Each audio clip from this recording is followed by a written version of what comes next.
Good evening, everyone. My name is José Luis. I study economics and finance at the University of America. I think you already know this. Born on the island of Cuba, but growing up in Miami, Mr. Gustavo Arnavat's story depicts the same diaspora that characterizes us as Latinos in the United States. Being nominated by President Obama and confirmed unanimously by the Senate in November 2009 to represent the U.S. on the executive board of the Inter-American Development Bank, his story also depicts the ascent of Latinos in this country and the success that we all strive for. This was, like most great achievements, the culmination of a successful academic career, having obtained his undergraduate degree from Cornell, a Master of Public Policy from this institution, and a JD from the University of Pennsylvania Law School, as well as an extensive and equally successful career in law and banking, having worked at the law firm of Cleary, Gottlieb, Steen & Hamilton, Citi Private Bank, and Morgan Stanley. For me, it is inspiring to see Latinos such as Mr. Arnavat in the same positions I aspire to be in one day. Ultimately, it is our goal as young Latino leaders to help pave the way for those that will come after us and enable them to obtain the tools and self-confidence that will allow them to reach their goals, as Mr. Arnavat has done for us. He told me to say this, you can ask him anything. Without further ado, please give a warm welcome to the Honorable Gustavo Arnavat.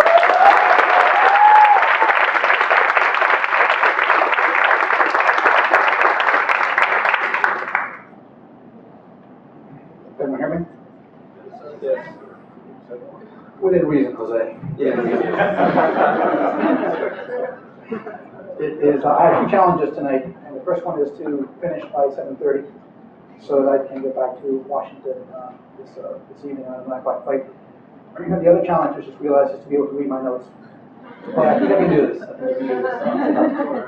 I want first let me thank Dario Goyado for this opportunity, Kathy Coyle, and also Michael Preiner, with whom I met earlier in the year, and we began to discuss. Actually, I think it was last year. Where's Michael? Right here. I think it was last year that we talked, and about ways that I could, maybe be able to contribute to the Canyon School. Something that, of course, was great interest. Timmy has graduated from the Canyon School. I want to thank him for beginning that dialogue, and Kathy for asking me to attend, and then, of course, organizing this. Actually, Daddy and I began to collaborate, I think it was over 3 years ago, after the campaign, but before I was nominated, about this project. And I remember it was a great initiative and wishing you luck. And so it's just wonderful to see that here we are now in the third class. So I can't tell you how great it is to be back at the Canyon School, but especially without having to worry about exams or memos or problem sets. I mean, honestly, I can't tell you how wonderful it is. As a matter of fact, I think I took a statistical analysis test in this very room 28 years ago, 27 years ago, or something like that. And David Elwood was the dean. I took microeconomics in the same classroom that we just were, classroom 150. So it is great to be back. I have to tell you, I looked at the program scheduled for this week, and I am jealous. I mean, I don't think you appreciate. I know, obviously, a lot of work goes into this and that sort of thing, but I'm not sure that you appreciate how amazing it is that you're able to get so much exposure to so many key issues about leadership in one week from so many great experts and practitioners, President Company excluded, and also other folks like you. And this is a great way to collaborate. And like I said, I really am jealous. And of course, Marshall, working with him is an amazing experience. I met him in Orlando 4 years ago when I was working on the Obama campaign, and I was part of a Latino effort, especially in Florida, even though I was living and still live there on weekends with my family. But I was part of the effort. As you know, New York is a blue state, and so it didn't make a lot of sense for me to go a lot of time to New York. instead of Florida, which was the state where my parents lived at the time, and lots of friends, and where I grew up, and where I still have very strong roots. So I spent a lot of my time there, and there was a Camp Obama. This was the Latino version of the Camp Obama in Orlando, particularly to energize and empower, I think is probably the better way of putting it, the Puerto Rican community, the Hispanic community in the I-4 corridor, which is so important to Central Florida and then more broadly to Florida. And it was about a 7-hour program, and Marshall Gaines was about 4 hours, thereabouts. And I went up to him afterwards, and I said, you know, I have to confess, I have very few regrets in life. But I just realized I have another one, which is never to have taken a leadership class while I became school. And up until that morning or afternoon, I was one of those people that believed that you cannot teach or you cannot learn leadership. That you're either born a leader or you're not. And if you're not, then you can study it, you can write about it, much like a sports commentator or sports journalist writes about great athletes. But if you can't run fast, if you're not strong physically, depending on the sport, you're just not going to be able to be a professional athlete. And I was so wrong. I learned so much in those 4 hours from him, more than I think I had ever learned ever in my life before about leadership. And there's very few things that he said. He just separated all the things he said. There's little that he said that shocked and surprised me. It was just putting it all together and doing it in the way that he did, that it just gelled for me. So that's why I'm especially jealous that you're getting much more than 4 hours. So definitely take advantage of the time that you're here. So, trying to meet the challenge. I'm going to talk basically about, I'm going to talk about leadership in general, but I'm going to do it in the context of 3 things. One, what is it that I do? Give you a little background of the job that I have. How do I get to do this job, which I think is a really good job to have in service of the country? And why do I do it? What motivates me? And throughout the discussion on each of those points, I'll touch on leadership issues. And then, if I fail to do so, I wrote down a number of things, other types of leadership issues or advice. If I have time, I'll talk about those. So let me begin about what is it that I do. So I am it's a mouthful. I'm the United States Executive Director at the Inter-American Development Bank. There are just a raise of hands before you read my bio, who here had heard about the IDB? Obviously a smart group, more than I anticipated. So the IDB is it's a multilateral development bank that is involved in development finance, but focusing only on Latin America. It's like the World Bank, except just for Latin America. It was established in 1959, and since then the bank has invested over $200 billion, primarily in the form of loans. And we get involved because economic and also social development is multifaceted, and so much of economic development depends on so many different human activities. We also get involved in virtually every aspect, almost every activity imaginable that leads to economic development. So the obvious the choices, the obvious areas we get involved is infrastructure, right? Building roads and bridges, also communications infrastructure, so that people are able to communicate more effectively, more efficiently, be able to conduct business which generates economic growth. It's education, both schools as well as the curriculum. It's healthcare, hospitals, as well as training of doctors and nurses, etc. It's virtually anything you can imagine that leads to and promotes economic development. As like I said, mostly loans, some grants, and also technical assistance. Now, in terms of the governing structure of the IDB, there are 48 member countries. 26 are borrowing countries, all of them, of course, in Latin America. And the majority, the 26 borrowing countries collectively own slightly more than 50% of the capital, and therefore the decision-making power of the IDB. And the message to the borrowing countries is the same today as it was in 1959 when the bank was established, which is that the fate of the institution, very much the fate of their societies, rests in their hands. We're not going to tell them what to do. We're obviously going to be very influential. Other members are going to try to be influential. But at the end of the day, it's up to individual countries, it's up to the region as a whole to be the strongest advocate for their own economic and social development, and therefore to make the decisions that really through that. It's really, I think, an essential point back then, and it is today. And so there are 14 of those, so the 48 member countries are effectively represented by 14 executive directors, and I'm one of the executive directors, and I represent the United States. My office, every office is an alternate, although it just so happens that we don't have an alternate at the time that requires someone to be confirmed.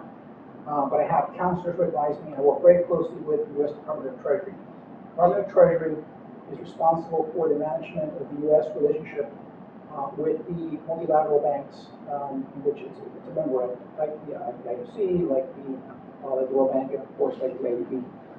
Tim Geithner, who is Secretary of the Treasury, is the Governor of the United States at the IDB. But Tim, being Secretary of the Treasury at this time in the history of our country, you may have heard, is busy with a lot of, has very busy schedule. So he delegates to me, just like the respective governors delegate to their executive directors on the day-to-day supervision of the bank. And the executive directors as a whole, we are responsible under the charter of the ADB for the quote-unquote conduct of the operations of the institution, which is basically pretty much anything. We, of course, have a professional staff that's led by president, who is elected by the governors, and he very ably works with senior staff and about 2,000 employees at the bank, about half of them roughly in Washington, D.C., and the other half primarily in 26 borrowing countries. But the board approves essentially all the loans of the bank. We approve all the major policy decisions, some of the major hires. We're very actively involved in, it's not, I want to say the management of the bank, because that's the responsibility of management, but ultimately, we're responsible for what happens at the bank. And that's part of being a leader, is recognizing the power that we have, but also the responsibility that we have with that power. Moving on. So why is the United States a member of the ADB? So we were a founding member, and this was, we were founded in 1959. There was, I'm told, like you, I was not born then. But there was something called the Cold War. There's something called the Soviet Union, something you may have read about. It's funny, when I was at the Kenya school in the mid-80s, that's all, and I studied, my concentration here was international affairs and security, and that was primarily what we focused on, is how to survive a thermonuclear war against the Soviets. Should we ever, thank God we never have, and hopefully never will, engage in that kind of warfare. But it was very much the Cold War type of analysis that we were involved in while I was a student here. But then Vice President Nixon visited Caracas, Venezuela in 1958, and let's just say he was not very warmly received. And I'm told that the then president of Brazil, called up President Eisenhower, and said, we've got a problem here. And the United States might be one of the top 2 military leaders in the world, and security is important. But if you don't help the region develop economically and socially, then that's going to lead to security problems down the line, because there's a strong link. Underdevelopment leads to misery, which leads to contempt for government organizations. If the people who are affected don't feel that the government responding to their needs, which is one of the reasons why this school and other schools of public policy and governance exist in the first place, which is to deal with public policy issues. And that leads to demagogues gaining power. And because back then, most of these demagogues were on the left, and the association with communism, socialism, the Soviet Union, that's how all of a sudden what you think is a simple problem of poverty, before you know it, actually you've got communist nations at your doorstep. So I'm exaggerating to make the point, but that was very much one of the reasons why the IDB was started in the first place. Thankfully, the Cold War is over. In case you didn't know, we won. You should congratulate yourself. It was quite many years. It was a huge cost for this country to deal with that. But problems continue to persist. They're different, and all kinds of challenges remain. I think that this is the part where I have to read my notes. But it's increasingly, I think, there's a narrative about Latin America. I think the prevailing narrative in the United States, and one that we have to work to change, when people think about Latin America, they think about illegal immigration, they think about drug smuggling, they think about these kinds of issues. And yes, those are all issues that we have to face in our country. But I just, someone who's worked in the region for many, many years, I really see it, I see the opportunities that are presented to us as Americans living in this country. The opportunities, particularly on the commercial front, to be able to trade with Latin America. Right now, I'm sure you read the headlines, with the articles about the concerns that we have about the slowdown in Europe, which is what's happening in places like Spain and Italy and Greece, among others. And to be sure, those are concerns that we have, and because what that means for lowering demand for our exports. But I don't know how many people realize that we actually export more to Latin America than we do to Europe.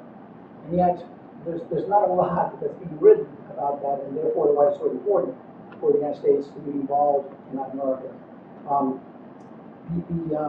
The bottom line is why we're involved in the IDB these days, we're such strong leaders there, is because Latin America matters to the United States. Because as the region continues to be a stable region from a political perspective, as it continues to grow from an economic perspective, we will grow along with that region. And just keep in mind, not only do we export one after the region, but we export more, 3 times to the region than China, for example. Like I said, more favorable and more to Latin America than we do to Europe as a whole. But on a GDP per capita basis, basically the region on a weighted average, it's roughly about a fourth of what GDP is per capita in the United States. So you can just imagine, as the people in the region become wealthier, they demand that much more from our goods and services, and that's good for America and for American jobs. Now, so I'm the leader within my office and representative of the United States of the IDP. Now, look, I'm not a theoretician. I'm not. Academics are important, but I'm not an academic. I'm a practitioner.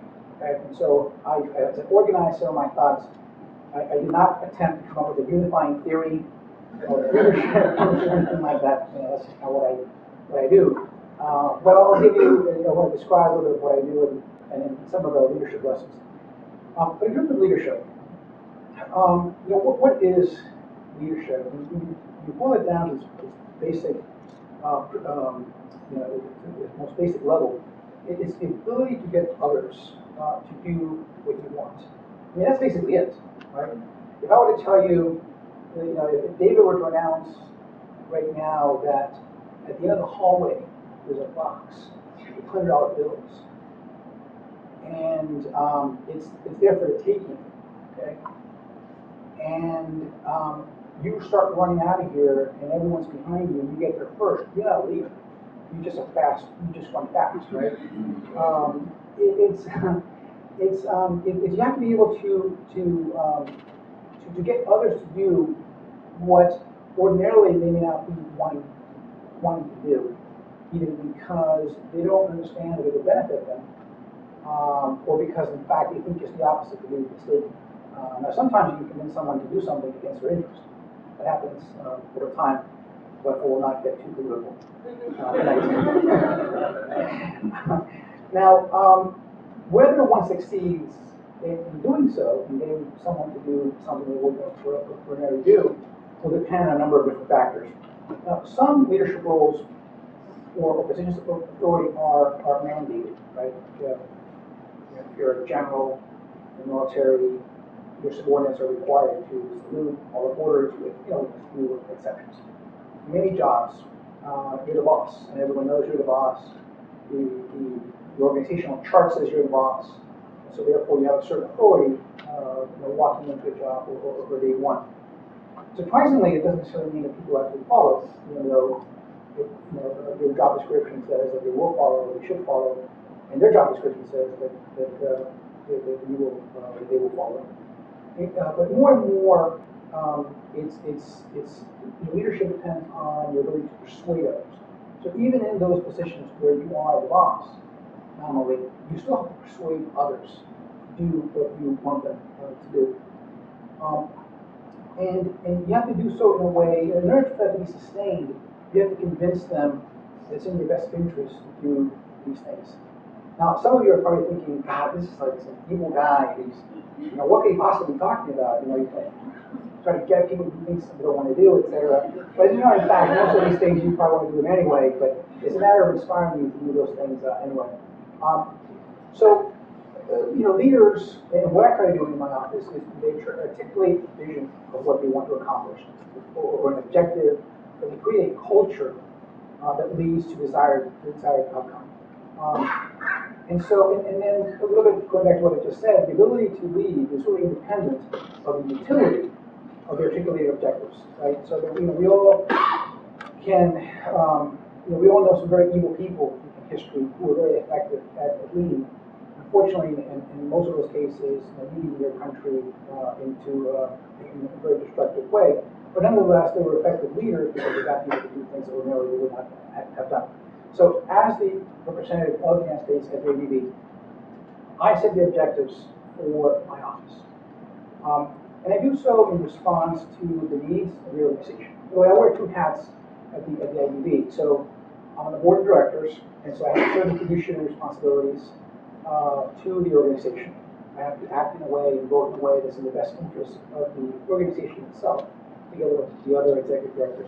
But I also wear the hat as the representative of the United States, as the director who votes for 30% of the shares that you all, American citizens and voters, or residents represent. And so I also have to organize or set those objectives based on the needs of, in my case, my shareholder, which is the U.S. government, and specifically the Department of Treasury, although we work very closely with other departments such as the Department of Commerce and the State Department, among others. But I also get to shape their perception of those needs, right? So it's an interactive process. So I don't just sit there waiting for the phone to ring for someone to tell me what to do. Nor do I sit there thinking, what would X want? Well, that's an important part of what I do, certainly. But I try to, it's my job to lead, it's my job to anticipate issues, it's my job to look for opportunities to deal with challenges before they become very difficult to deal with, therefore to advise fellow directors, senior managers of the bank, those in the Treasury Department, other agencies, about some of these challenges and some of these opportunities. So a leader doesn't just set objectives based on the needs of the people who are going to be led, but they also very much try to shape the procession of those needs. And it's important, therefore, after you figure out what those needs are and what those objectives are, is to articulate and communicate them and develop a strategy. Okay? So leaders need to understand what resources they have available or required in order to accomplish that goal, and her abilities to marshal those resources. So a lot of people, it's not about that leader themselves doing something. It's about getting a community. How do we define a community? It could be a community of one colleague, or it could be a much larger institution. It could be the President of the United States, and the community is the country as a whole. Is to get them to move in a certain direction. And how do you get others to do what you want? You have to decide. First of all, you have to decide what the strategy is. You have to be in charge of that strategy. And understand how, really, very simply, how the objective is to be achieved. I mean, it's amazing how many people say, well, this, from a policy perspective, they'll say, well, this is the right outcome. This is what should be done, right? How many of us have done that, and I do it myself at that time, without stopping to think about, well, how are you going to do that? You have to be able to have a strategy that is married to the objective. And very simply, one of the first things you have to do is you have to decide what is the, in many ways, not to get too much into economic theory, but what is the cheapest way to accomplish that objective? Because resources, everything is limited, right? But very few things are unlimited. And so you have to be able to do it in the cheapest way. And so you have to understand how is it and who makes decisions. That's what you have to focus on. I'll give you a very simple one very simple example. I made a transition from the law to banking after a few years as an attorney. And I got to this bank, and I'll not name the bank to protect the innocent. But one of my first assignments was to work on a pitch for a transaction. I don't know what the deal was, but I looked at the terms of reference, and I put together this presentation. And a few days later, got together with a very senior managing director. I was a very junior associate at the time. Got together with the managing director.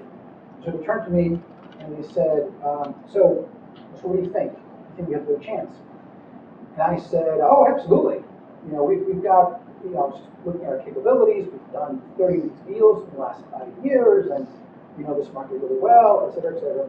And the most senior managing director looked at me like I had 3 heads. You know, and I was like, well, you know, oh, and I said, oh, actually, and I went through the terms of reference, and they have, you know, 10 questions they ask, and I've got answers for 9 of them. They're just great answers. One of them I'm still working on, et cetera, et cetera. And he was looking at me, honestly, I just wasn't getting what the assignment was about. And so he turned to another senior banker and said, who's making the decision at this company? And they said, oh, there's a special board committee that's making a decision. I said, okay. Who do we know on that board? And he said, well, we know X, Y, and Z. Oh, okay. And how do we know them? Have we lent them any money? Have we lent the companies money? Well, actually, we have. Oh, that's interesting. Okay, all right. Well, that's good to know. That's good to know. And so the reason I mention this is because, and by the way, it's all legal and stuff. The reason I mention this is because this banker was able to really zero in on what it would, you know, who the decision makers were. Right? So I was looking at this in a very passive kind of way. Here are the questions, here are the answers. This guy was going right to the decision maker. Who, physically, what human being is going to make that decision, and how can we be most influential? Of course we have capabilities. Of course we've done these deals. But every bank who was taking this deal could also claim to have very good capabilities. At the end of the day, you still have to convince someone. So it's very important. Just because you think you have the best capabilities doesn't mean you can be effective in convincing others about those capabilities. You still have to be able to really zero in on what it will take to win a certain mandate or to get someone to act in the way that you want them to act. And so you have to think about that a fair amount. And think about, does it require, and obviously speaking in a very abstract way, this requires a policy solution, is there a legal solution, does it require negotiation with someone to get someone else can deliver on that or not. Now, you also need to, so once you've identified what the objective is and you have a strategy, the leader assumes responsibility for that strategy or for the success and for meeting the objectives. They hold themselves accountable. That's really so important. That's a lesson I think that we all need to take away. And so the good thing is that if you win, the leaders will get responsibility. But also, if you lose, they'll also be criticized for that. And that's okay. I have found in my own life, and it's a professional, but even on a personal level, that fear of failure is probably the biggest impediment to succeeding in life, in pretty much anything. It's amazing to me how we stop ourselves short, how we don't ask for something, how we don't do something because we're afraid we're going to fail. And I think we're afraid to embarrass ourselves. We're going to be afraid that somehow we're going to, it'll be a validation that we're not as good as we think we are in a certain area or a certain time in our lives. We might embarrass ourselves in front of people who are important to us, other family members or other people at work, etc.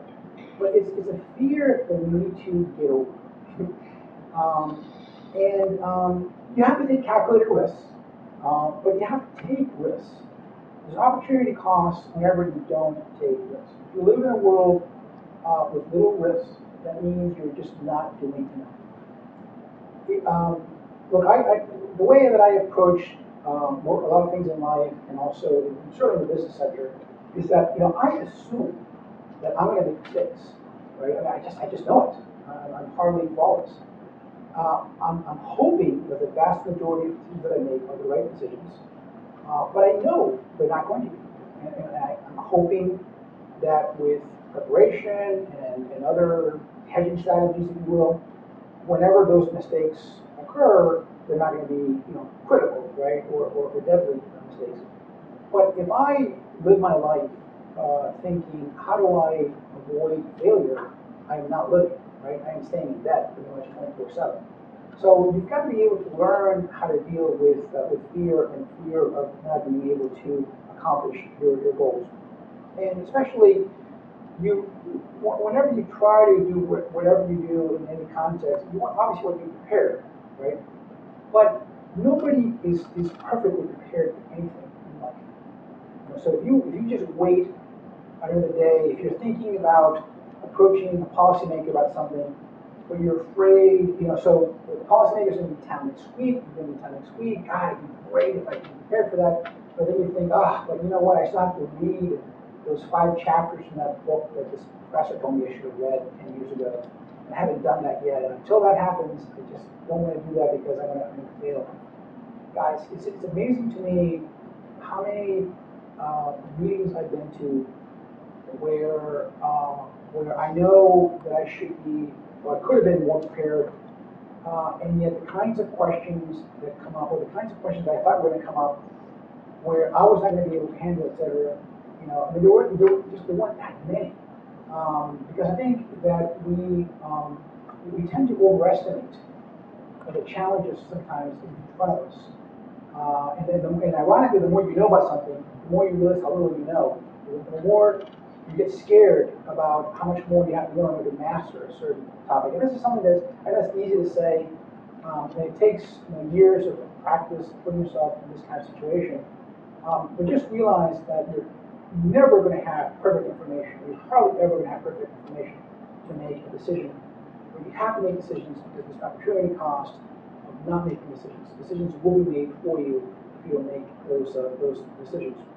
And then, in those times, and it could be many times, when you fail, learn from those failures. Right? Don't assume a fetal position and assume that you are a loser and that's it, your life is over, kind of thing. Learn from it. And you have to be really honest, I think, with yourself and those that you're with. I've learned much more from failure than I have from success. Why did you fail? What should you have done differently? Were the objectives unrealistic you're trying to achieve? Was the timing wrong? Sometimes it's a matter of timing for many things in life. Was the strategy flawed?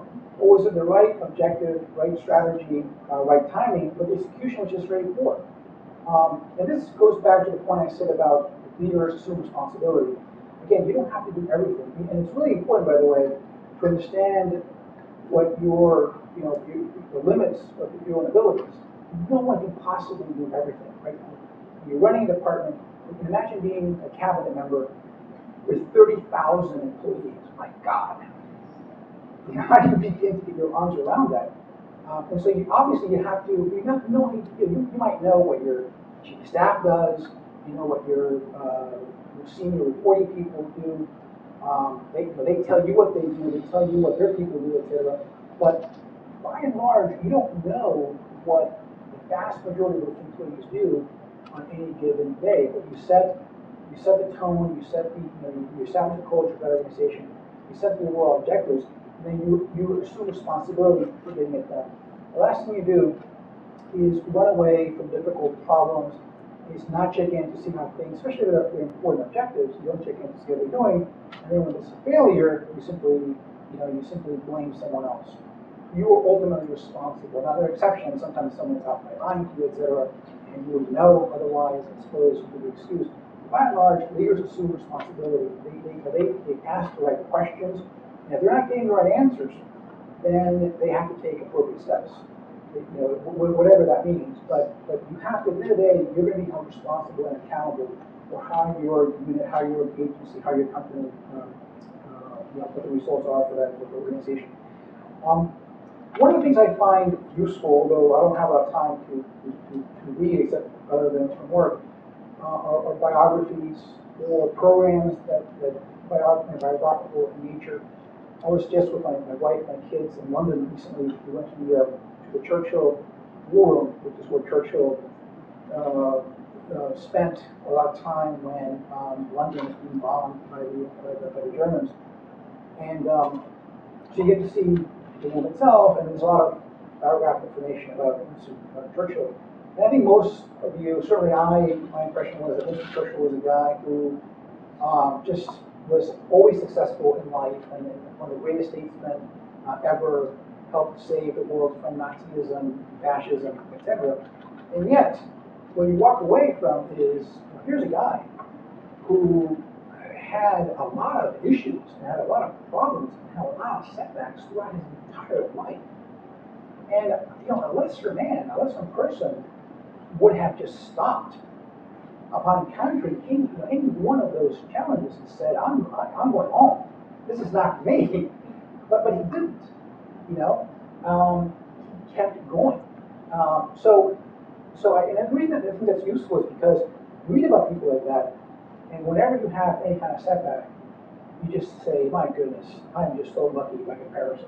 This is nothing, right? So I think I encourage you to learn about other people and how they got to where they got, and more importantly, their failures and how they overcame those failures. I watch here.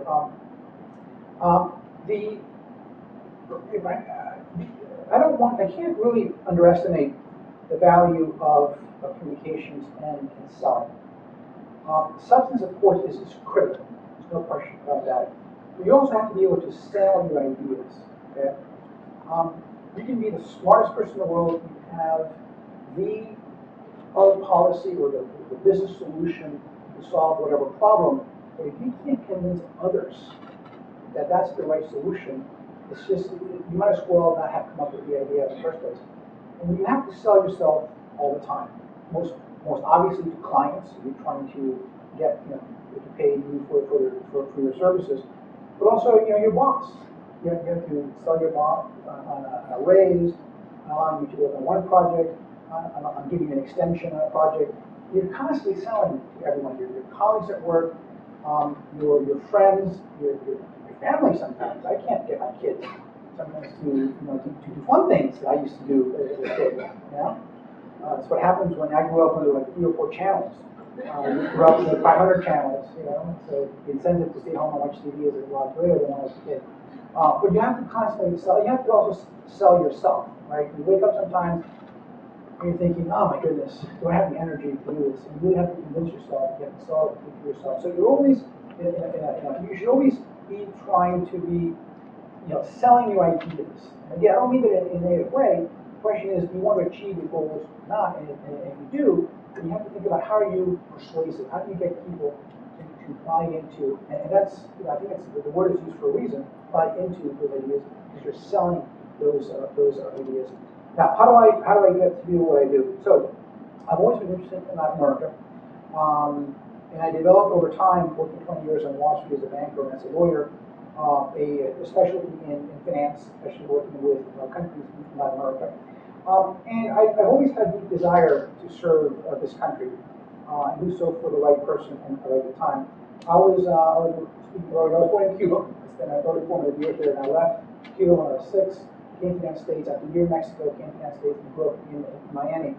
And I don't know how many of you know Cuban Americans, but we are obsessed with Cuba and how to return to Cuba and free democratic Cuba, etc. And whether you're a Republican Cuban or a Democratic Cuban, it doesn't matter. You want to be able to return to Cuba and help Cuba in one way or another.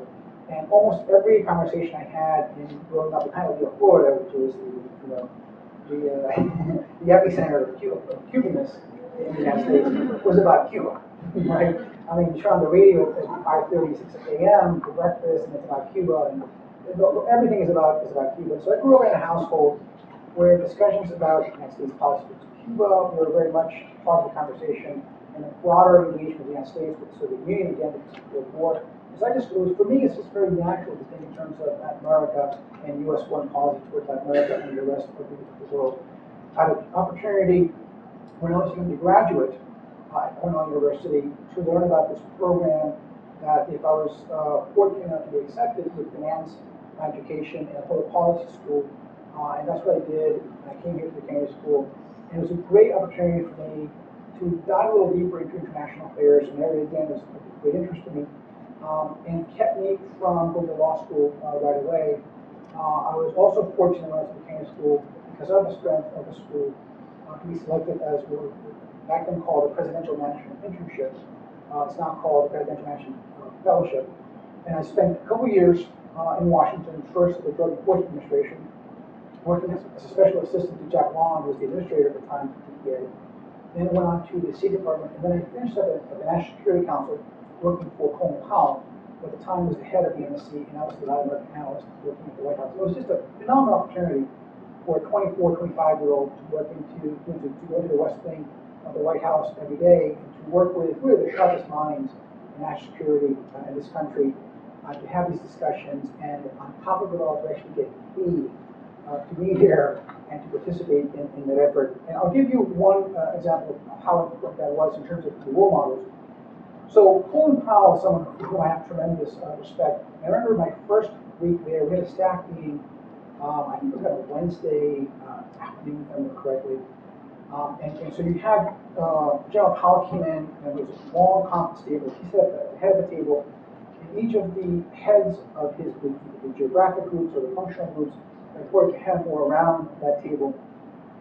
Then you had standing a ring around that table of basically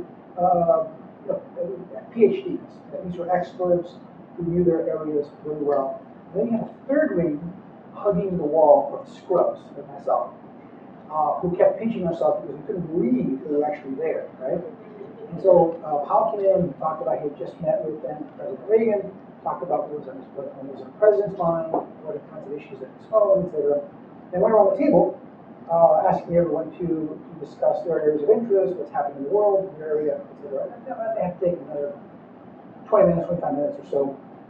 And for sure, I thought we were done. And no, he actually said, well, let's go around the room.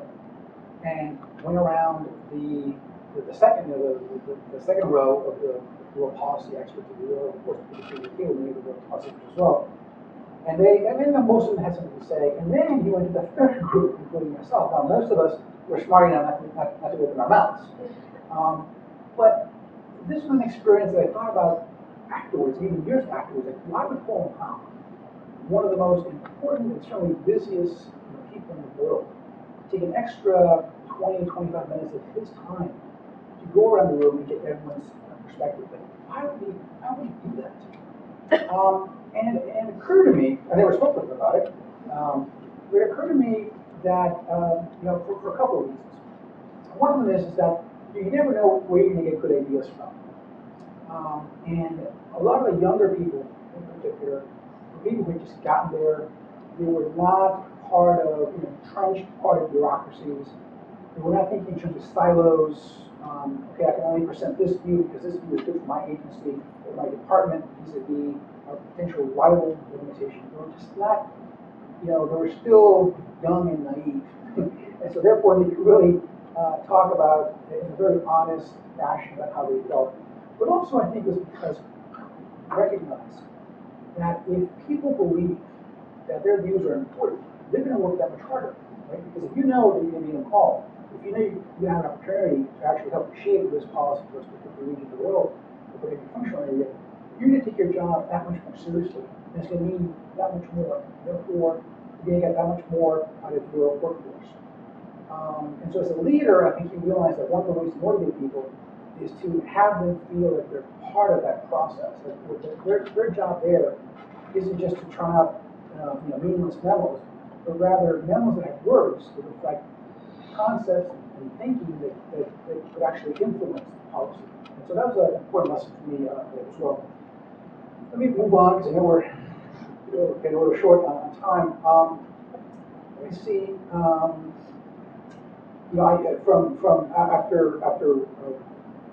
After that working in Washington, I went to law school. I I worked on Wall Street for about 20 years, first lawyer, as a banker, went back to law. At some point in my career, I realized I wasn't getting any younger. And I realized that I'd always been interested in politics, US politics in particular, and in foreign policy, policy towards Latin America. And I had an opportunity to join the Obama administration. And I felt and continue to think that President Obama is someone who brings a skill set that this country needed and continues to need.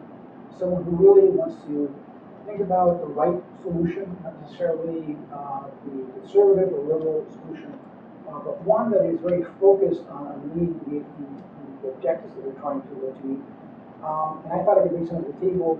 And I was asked after we were successful to work on the nutrition team in Washington, and subsequently I was asked by the White House if I could undertake this role at the ADB, which allows me to focus on a region of the world that I know a lot about and very interested in, which is Latin America, and to provide sure my skills in finance, to an extent my legal skills as well, although I try not to impose my legal thinking. We have very able lawyers who work at the ADB. But for me, it was an opportunity to serve the country. And really, this is why I'm doing anything else. I was, and I feel very strongly about this. I was born in a communist dictatorship. I was born in a country that continues to subjugate its people. After 50 years of a revolution that has been nothing but a failed experiment in socialism. And this country allowed me the opportunity, my family. It's not a unique story. There are tens of thousands, if not hundreds of thousands, of Cubans like myself who were embraced by this country. And I felt that, and I knew when I served my country back in the mid-'80s after getting to school, I knew that this was something that I wanted to do, and I had to give back to this great country of ours. And that's primarily why I was doing this. Again, doing it for a president that I think is the right person for the job. And it's also, I think, a way to help keep, again, from my perspective, which is the U.S. Latin America perspective, but also the Latino perspective, if you will, and this conclude with this, is to help play a role in that. Leadership is about doing things. And it's not about, you recognize problems and you can either, the world in many ways, I think you divide in a very crude fashion into three types of people. You have leaders, you have followers, and then you have reporters, right? Right about the first two. But now, not everyone wants to be a leader, right? My assumption why you're here is because you feel very comfortable in that role and you want to get better at it. But maybe you're already good at it, you want to show off, right? But not everyone wants to do that. But there's something just very satisfying, I think, in waking up and identifying a problem and then solving the problem. And that's what leaders do or anything else. Right? It's you get people to do things that ordinarily they may not do, but hopefully that thing you get to do is a good thing. I don't have to tell you in this particular group how important the Latino community is in the United States. I've read reports that project that by the year 2050, something like 35% of the population will be Latino. And the reason that's important, by the way, that I've heard is if you close the border and you don't have a single another Latino coming in to the United States. And that I think is, I mean, it's not a fact because by definition it's a projection, but I think we should assume that in fact it's going to be a fact. And the question is, what do we do about that? Right?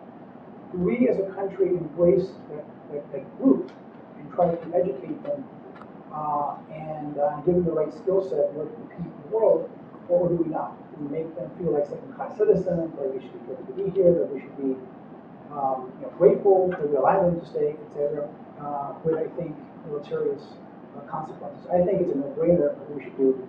And I like to think about it as a world part of the team, but the team is not a Latino team. The team is Team America, right? Us as a country. And imagine that you're a coach, right? I'm using a football analogy here.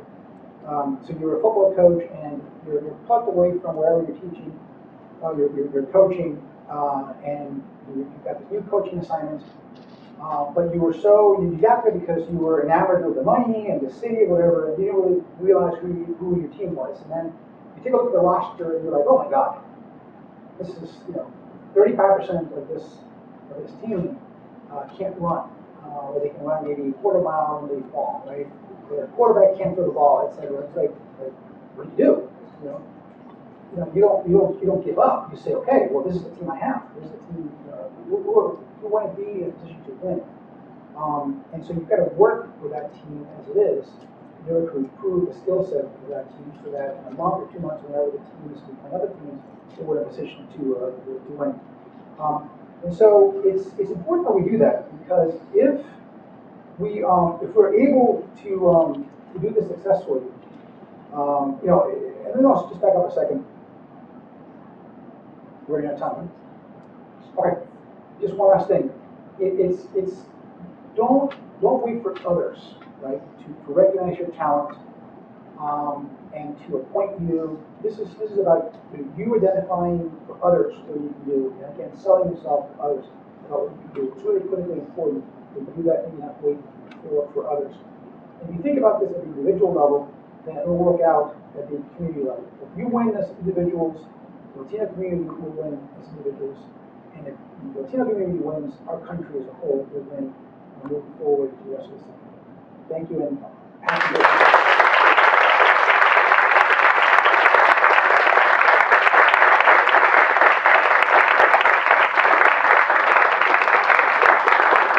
Thank you, Gustavo. We have time for some questions. Please raise your hand, identify yourself, first and last name, as well as the school that you attend.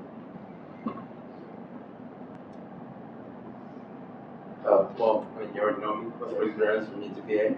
My question is, and maybe this might be a little bit technical, but hope you can answer.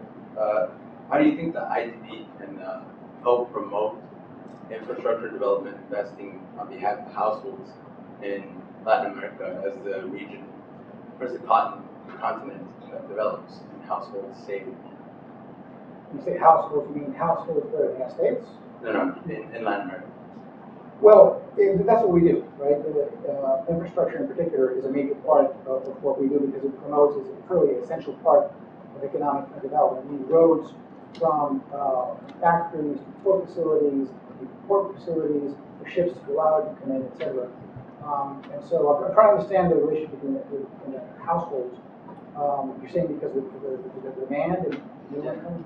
That they save more. How can that money that they save into investing into infrastructure? Well, every country has, most countries at least, they decide that infrastructure is important, and the question is how do you do it and how do you finance it? And so if the reason why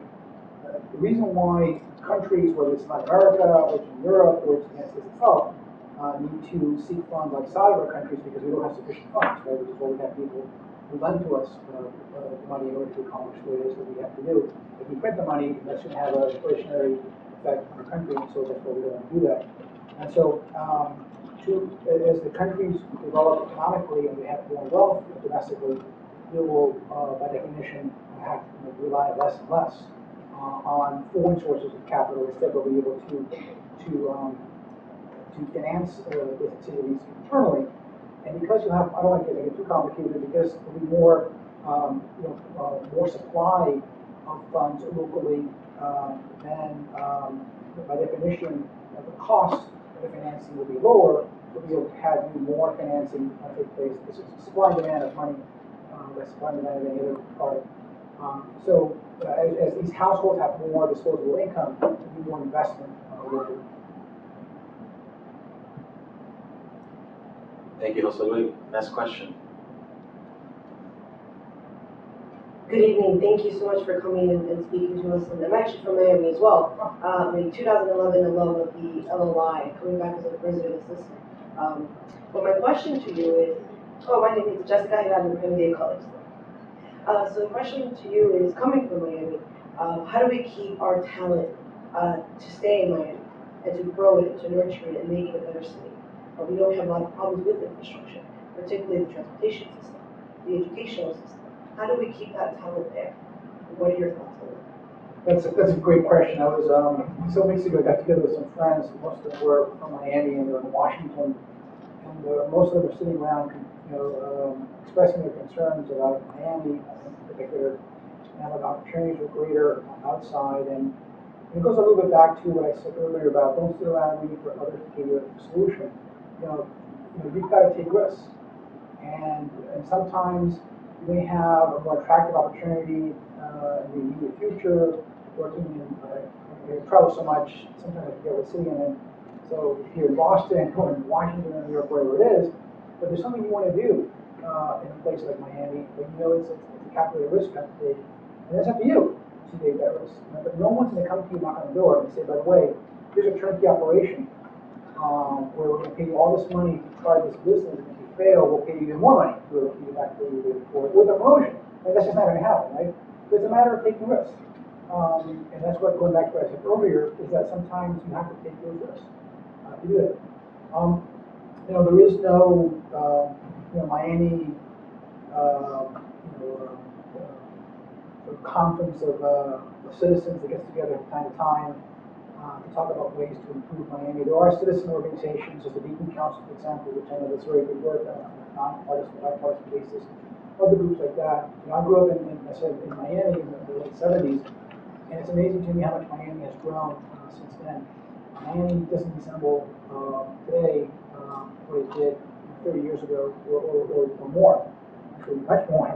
I got to this country over 40 years ago, and it's because of people who stayed in Miami for lots of different reasons. Sometimes they didn't have opportunities outside of Miami, so they stayed there and they did the best they could. But at the end of the day, it's up to us as individuals to have a goal, have an objective, and if you think that Miami is a place that you're concerned about and you want to spend more time in and develop opportunities in Miami, then you should think about doing that. Thank you. Gentlemen, going back. Hi, good evening. My name is Wellington Palmer. I'm from UMass Boston. My question is, with the increase of the BRIC countries coming up, like Brazil, Russia, India, and so on, does the United States see an opportunity to increase its GDP by maybe decreasing the value of the dollar and also giving ourselves an opportunity to increase exports to those countries? So, since I am a senior treasury official and prevented from answering any questions having to do with the value of the dollar, I'm sure you can appreciate. We are a very competitive country for a lot of different reasons. There's no question that the value of our currency plays a role in that, but it's well beyond the scope of what I do to talk about the value of the currency of this country. But there's no question that those countries that say develop as they have been present opportunities for us, but also present challenges. Right? We live in a globalized world with rules that Americans, by and large, wrote, and including on the free trade front. And now we have to compete with these countries. And as we know, in wonderful schools such as Harvard train, take some of the best minds from these countries, as Harvard should, and then they return to the countries and they provide solutions that can be solved through advanced technology that we have today. So you don't physically have to be in Boston to go over some kind of computer program. You can be somewhere in Pakistan or somewhere in India. So there are challenges as well. We live in a very dynamic world, but I can tell you, with all the challenges, those opportunities that present, but I can tell you that the right solution is not to try to protect ourselves from competition. That is the absolutely worst thing we can do. We may be able to get some gains, for a few quarters, maybe a few years, but ultimately it's going to really hurt us, and hurt our competitiveness, it's going to hurt our ability. The reason we train, by definition, is because we believe we can get better products at a better price with others, and they should be able to do the same thing if we have free and open trade. what I'm trying to say is we live in a complicated world, and we have to compete. Like we do, again, individuals, we have to talk about how we have to sell ourselves. Countries, companies have to sell themselves all the time. You can't stop, you gotta keep going. We'll take a few more questions. And by the way, as an American, I know we can win, right? I mean, I just know that because we have and we'll continue to do so. We just gotta make the effort. Good evening. My name is Amalia Mariafra. I'm from Miami-Dade College. I actually went to high school in Hialeah. Oh, look at that. Miami Lakes or Well, they opened a new high school when I came to this country. It was in Hialeah. It opened almost 4 years ago when I came to this country. Well, my question is, what has the IDB done to help achieve the United Nations Millennium Development Goals in less developed Latin American countries by the year 2015? which goals? Poverty and Well, so goal number 2. yeah. So that's ultimately, the IDB. What it does is it provides economic opportunities in order to reduce poverty in the region, which, as I said before, ultimately breeds contempt for government and creates instability, etc. And so the poverty rates in Latin America in the last 10 years alone, for example, have been reduced significantly. And we'll continue to work with that. That's really the core of what we try to do. And I should just say, also, in terms of attacking this problem from different angles, one of the, I don't think I